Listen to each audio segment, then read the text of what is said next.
Price Lord. இன்றைய தியானம் யோவான் 15வது அதிகாரம் 1 முதல் 15 வரை. நான் மெய்யான திராட்சை செடி, என் பிதா திராட்சை தோட்டக்காரர். என்னில் கனி கொடாதிருக்கிற கொடி எதுவோ அதை அவர் அறுத்து போடுகிறார்.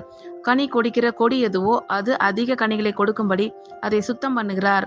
நான் உங்களுக்கு சொன்ன உபதேசத்தினாலே நீங்கள் இப்பொழுதே சுத்தமாயிருக்கிறீர்கள்.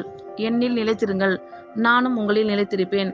கொடியானது திராட்சை செடியில் நிலைத்திராவிட்டால் அது தானாய் கனி கொடுக்க மாட்டாதது போல நீங்களும் என்னில் நிலைத்திராவிட்டால் கனி கொடுக்க மாட்டீர்கள்.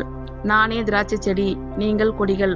ஒருவன் என்னிலும் நான் அவனிலும் நிலைத்திருந்தால் அவன் மிகுந்த கனிகளை கொடுப்பான். என்னை அல்லாமல் உங்களால் ஒன்றும் செய்யக்கூடாது.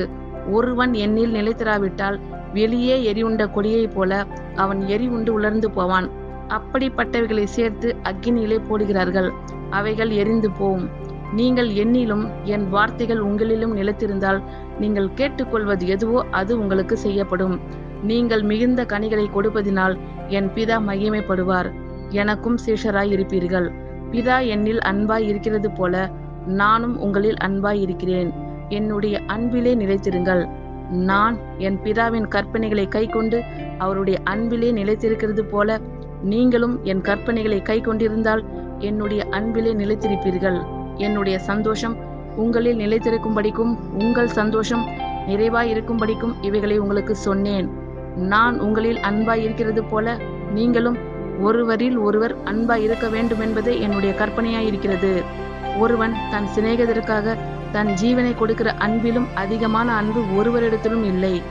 நான் உங்களுக்கு கற்பிக்கிற யாவையும் நீங்கள் செய்வீர்களானால் என் சிநேகிதராய் இருப்பீர்கள்.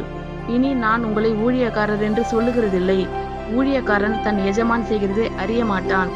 நான் உங்களை சிநேகிதரன் என்றேன்.